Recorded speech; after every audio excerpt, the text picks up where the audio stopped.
Hello viewers, আসসালামু আলাইকুম। Smart health চ্যানেলের পক্ষ থেকে আপনাদের স্বাগত। আমি আপনাদের মাঝে আরেকটি নতুন টপিক নিয়ে আসলাম। দেখা যায় অনেকেই বুঝতে পারেন না, অনেক সময় রুম নাম্বার দেখিয়ে যে কত তালা বা কোথায় যাবেন কিভাবে সেটা বুঝতে পারেন না। সেই বিষয়ে আজকে ক্লিয়ার করার জন্য এই ছোট্ট একটি ভিডিও নিয়ে আসলাম।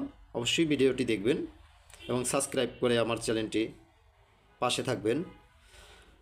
আমরা আর কথা না বলিয়ে আমরা ভিডিওতে চলে যাই।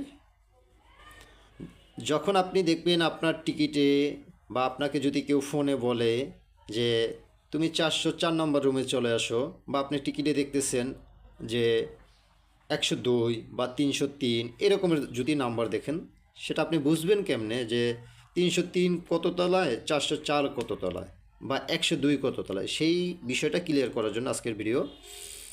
যখন আপনি 101 দেখবেন তখনই মনে করবেন এই যা গ্রাউন্ড ফ্লোর।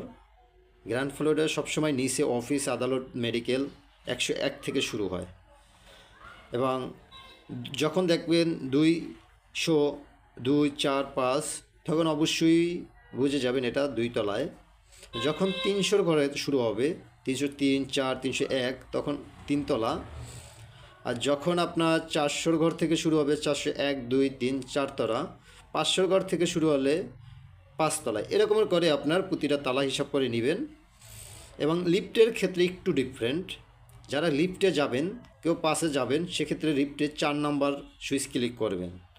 যদি পাশে যান আর যদি 6-এ যান, সেক্ষেত্রে আপনি লিফটের 5 নাম্বার সুইচও ক্লিক করবেন।